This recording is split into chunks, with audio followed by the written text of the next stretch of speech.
So today we will read from the next scene where the enter ghost. Now the ghost has entered to that room. So Marcellus interrupting Bernardo, be silent. Discontinue your account. See, there comes the ghost again. Bernardo, the ghost is coming in exactly the same shape which the late king of Denmark had. Marcellus to Horatio, you are a learned man, Horatio. You are well versed in the Latin language and therefore able to question a ghost. Speak to it. Bernardo, doesn't the ghost look exactly like the king? Observe it, Horatio. Horatio, yes, it resembles the late king very closely. The sight of stirs strong feeling of fear and surprise in my heart. Bernardo, it seems that the ghost wants to be spoken to. It seems that the ghost wants someone to speak to it. Marcellus, interrogate it, Horatio. Horatio, addressing the ghost. Who are you that have the presumption to choose this hour of the night to come here and assume the warlike and majestic figure of the late King of Denmark, who now lies buried in his grave? By heaven, I call upon you to speak and answer me. Marcellus to Horatio, it seems that the ghost is feeling offended with you for speaking to it. Bernardo, see, the ghost is walking away majestically. Horatio to the ghost, wait and speak to me. I call upon you to speak. The ghost departs. And Marcellus, it has left without answering our question. Bernardo, what has happened to you, Horatio? You are trembling and you look pale with fear. You said that it was our imagination which made us see this sight. But what do you say now? Was it not a real ghost? Horatio, I swear by God that I would never have believed in the existence of this ghost without the assurance provided to me by the evidence of my sense. I would not have believed in the appearance of this ghost if I had not seen it with my own eyes. Marcellus, did not the ghost resemble the late king of Denmark? So here some notes are written. The late king of Denmark, the references to King Hamlet, who is dead and whose ghost is seen by the sentinels, means the soldiers who are watching there. They are the watchmen. The late King Hamlet should not be confused with Prince Hamlet, who is the hero of this play. The play we are reading deals with the tragedy of Hamlet, Prince of Denmark. Both father and son have the same name, Hamlet. So both the king and prince name is Hamlet. Okay, so don't be confused here. So here saying the Horatio, okay, what he is saying. So as thou art to thyself, such was the very armor he had on when he the ambitious Norway combated. So frowned he once when in an angry peril the smooth the slided poleaxe on the ice. So it is strange. It is what? It is strange. So Marcellus, thus twice before and jump at this dead hour with material stuck, hath he gone by our watch. So Horatio is saying it is very much important line. In what particular thought to work I know not, but in the gross and scope my opinion, this bodes some strange eruption to our state. Then Marcellus said, good, now sit down and tell me, he that knows why this same strict and most observant watch so nightly tolls the subject of the land, and why such telecast of pagan canon and foreign mart for implement of war? Why such embrace of shipwrights whose sole task what so doesn't divide the Sunday from the week? What might be toward that this sweaty haste doth make the night joint laborer with the day? Who isn't that can inform me? Horatio said, that can I. At least the whisper goes so. Our last king, whose image even but now appeared to us, was, as you know, by Fortibras of Norway. Thereto piqued on by a most immolate pride, dare to the combat in which our valiant Hamlet, so far so this side of our known world estimated him, to did sly his Fortibras, who by a sealed compact, well, well, ratified by law and heraldry, did forfeit with his life all those his lands which he stood seized up to the conqueror, against the which a moiety component was gagged by our king, which had returned to the inheritance of Fortibras, had he been vanquished as by the same covenant. So now it begins the Horatio. So Horatio said, the ghost resembled the late king as closely as you resemble yourself. Marcellus, the ghost resembled the late king in every little detail and looked exactly like him. The ghost was wearing the same armor which the late king wore when he fought against the ambitious king of Norway.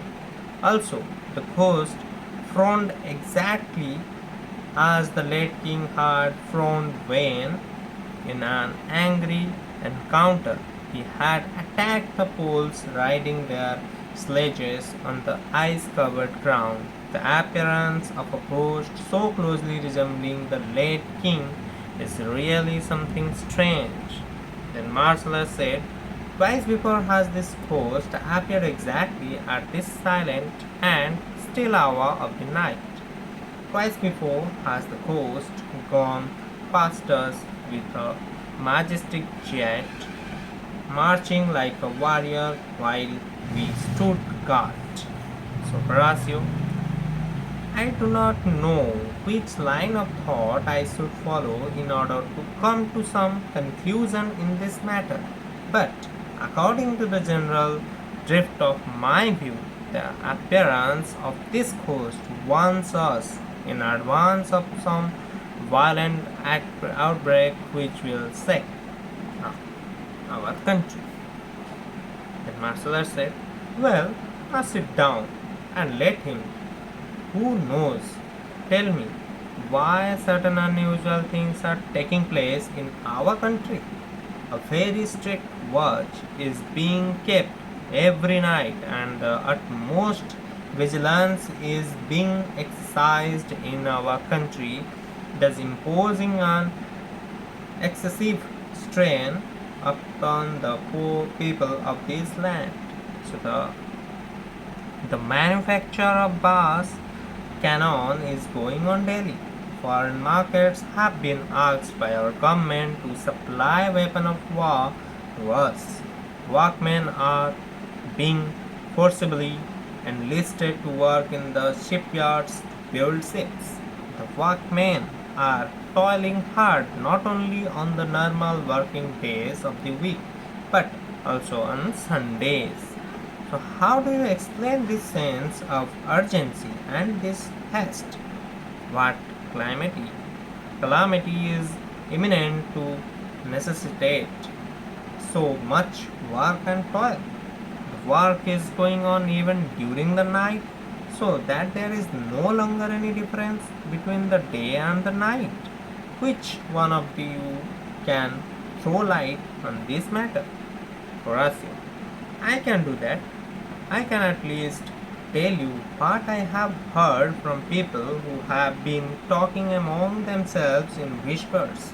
Our late king, whose ghost appeared before us only a moment ago, was, as you are aware, challenged to a battle by Fortibras, king of Norway. So, Fortinbras was urged to fight against our late king by a pride born of his jealousy of our late king. In the battle which took place, our late king, the brave Hamlet, killed Fortinbras. The whole of our western world recognized our late king's valor. Now, in accordance with a firm agreement fully endorsed by a legal covenant and in accordance with the obligations imposed by the law of arms, Fortinbras have been killed in the battle, lost also all those lands of which he was the ruler and which then passed into the possession of our late king, who had emerged as the victor in the battle. If Fortinbras had won the battle, he would have come into the possession of that territory of which our late king was the ruler and which our king would have been forced to part with if he had been.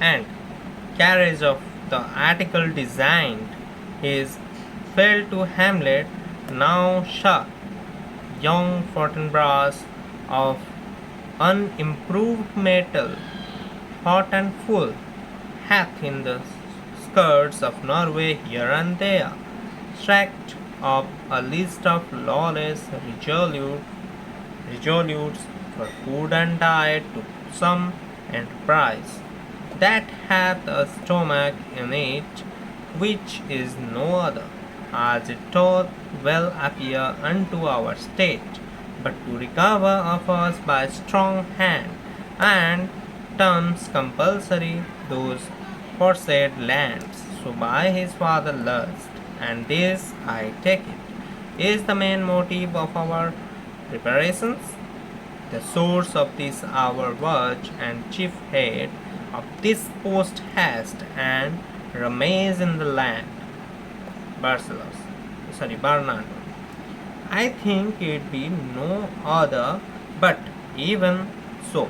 Well, it's thought that this Portanus figure comes armed through our watch, so like the king. So that was and is the question of these words.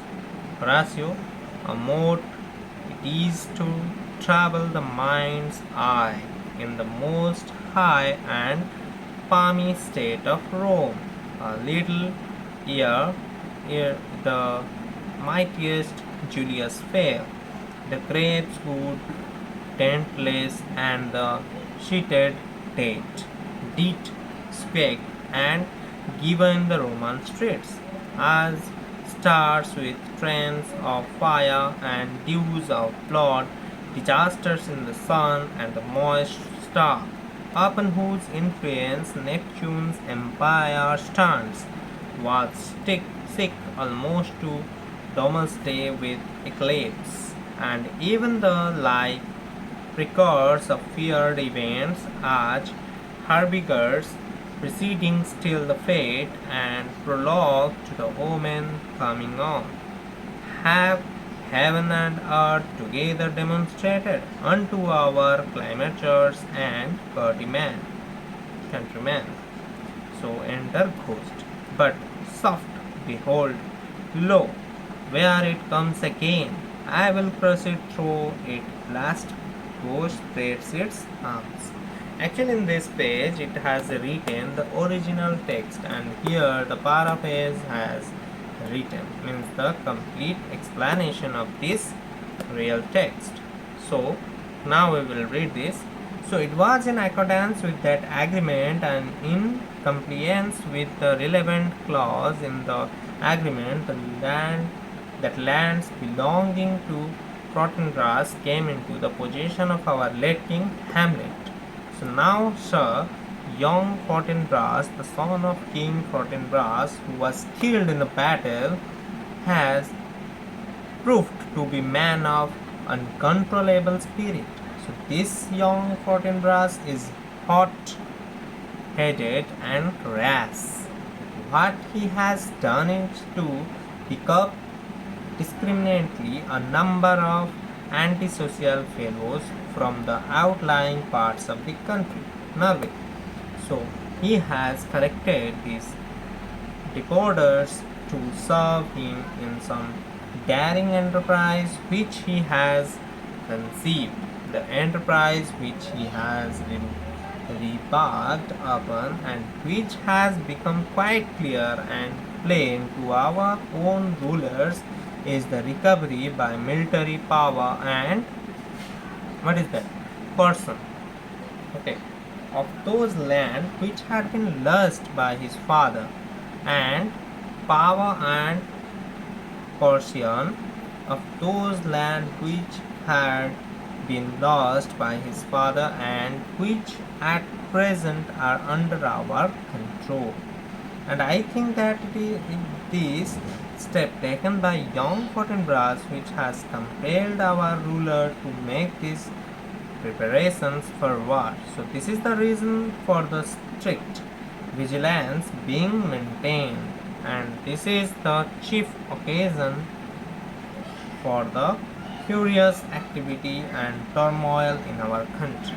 Then Bernardo said, I think that the reason for the furious activity in our country has correctly been stated by you. Your explanation accords with the fact that the ominous figure of the ghost came here armed during the hours of our duty as sentinels, and that it was armed very much like our late king who had fought against the king of Norway and who was in this way involved in the conflict between the two countries. So now Horatio said, what is happening in our country is a minor crisis which is no more troublesome than a bit of straw that gets into the eye of a human being or any other creature. So what happened in ancient Rome was far more serious and frightful.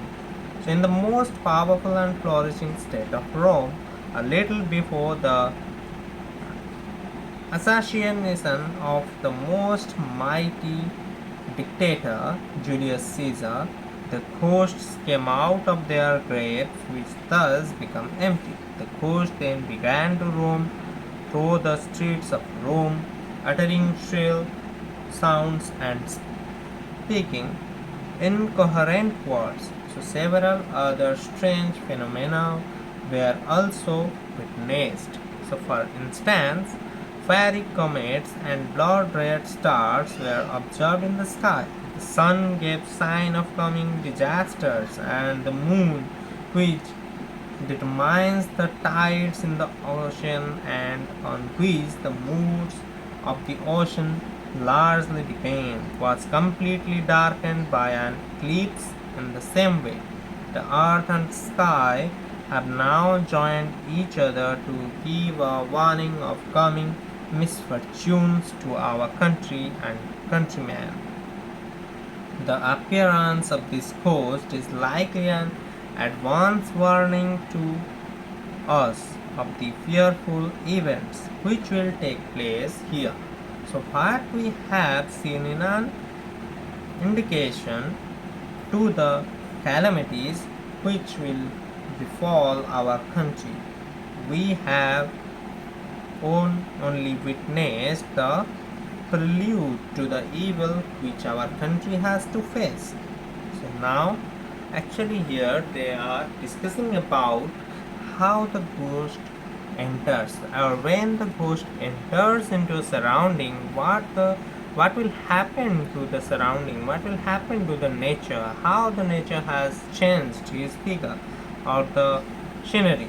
Okay, so now it has written re-enter the ghost. Again the enter ghost. So Horatio, continuing his speech, but peace. Okay, in a calm voice, whispering voice. Look there, behold, the ghost comes again. This time I shall crush its path, even if it is destroys me. The ghost spreads its arms. So today we will read up to this 183 page. So tomorrow we will start from this page.